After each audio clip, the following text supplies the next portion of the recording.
Welcome back to Africa This Week with me, Ayo Johnson. Before the break, we looked at South Sudanese and their latest peace deal. I'll be moving on to our next segment, Review on the News.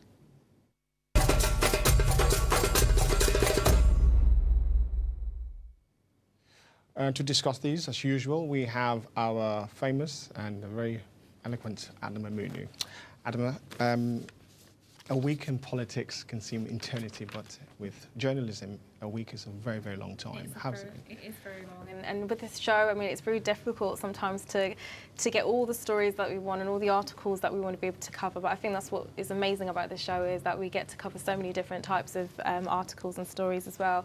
Well, the first story that I've got is actually a very sad story. And I think that the news has been dominated quite a lot by the migrant crisis. And what's been going on. And Frontex, which is an EU border management agency, have said that just about a record almost 50,000 migrants have reached the EU through Greece in July, which is more than all of 2014. And we've seen some terrible footage of migrants dying and really awful stories like that. But this particular story is about a man who has written a letter. He comes from Eritrea, and it's concerning his 19-year-old son who left to head off for the EU, and his concern. And it's basically a letter of grief. You know, I'm sure you know, as a parent, it's your worst nightmare to know that your child has left or is missing. What's the headline? So the headline is about his son leaving, and he sums it up in one word to say, "I feel so very helpless."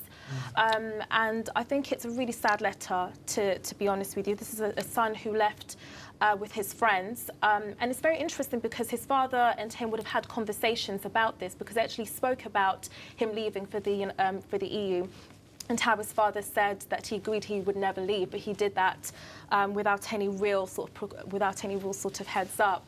But what was really sad about this particular story was that he knows that his son is in Khartoum in Sudan, which is very unstable at the moment. Yes. And he's trying to raise up money to ensure that his son can actually leave Sudan. So that he's in a sort of double catch-22 situation there, of knowing that his son has left him and that he may never see him again, and that he has to actually help him out of the situation that he's in at the moment as well. So it must be very difficult for the parents who have got to see their kids go into dangerous situations. Absolutely. So tell me, so why are these kids disappearing in such large numbers? It's very interesting you say kids, but this is somebody who is a young teenage guy. You know, at this time in your life, you do want to find adventure, you want to find purpose.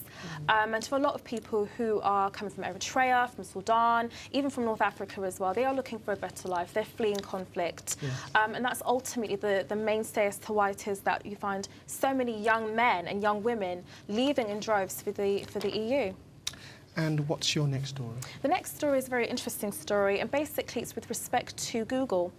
And they're going to be launching a new phone targeting specifically 6 countries which are known to have very good GDPs, and that is Egypt, Ghana, Morocco, Ivory Coast, Nigeria and Kenya. And combined together, they make up 379 million people in all of Africa. So what they're trying to do is they're trying to introduce a smartphone which the people who can afford them can actually use. Which is what going to be my question. Yeah. I mean, how expensive is this going to be, and can people afford them? Yeah. Well, it's very interesting you say that, because this phone costs between maybe 79 to 89 euros, which is probably around maybe something like within the range of 60 to 70 pounds, which for us ordinarily is maybe not such a big number, but for so many people in these countries, we have to ask the question, who is exactly targeting? And that's, I think, the fundamental question that this article doesn't really raise. Yes, under $1 a day, so many people living. What's your next story? The next story that we have is also from The Guardian, and it is concerning a report by Human Rights Watch, who have stated that 500,000 children with disabilities are not in education in South Africa, and actually reflects a global trend in many developing countries as well. A couple of weeks back, we had a discussion about the Day of Africa. The Day of the African Child, yes. And we covered quite extensively about how important such days are. But I think this is a story that really sums up the challenges that are facing a lot of children, but specifically in this case, disabled kids. And it's always upsetting that disabled kids are being left out, singled out. And is that because of their disability, or is it because they don't have a voice and naturally people just sort of forget them?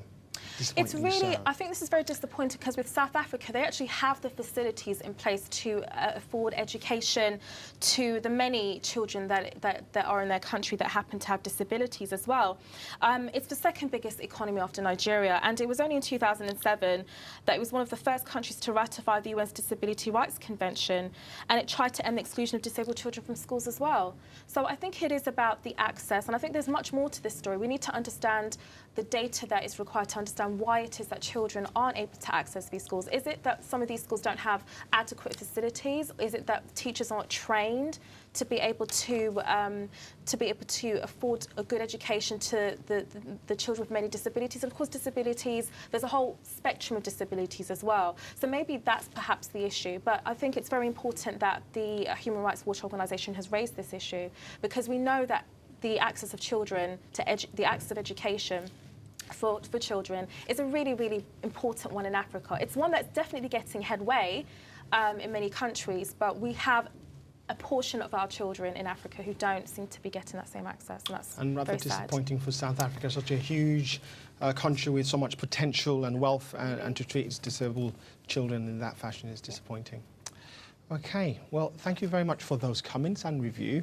We're having a short break. When we come back, we're looking at Kenya and its preparation for the Carmel Derby, as well as the legacy of Marcus Garvey. Don't go anywhere.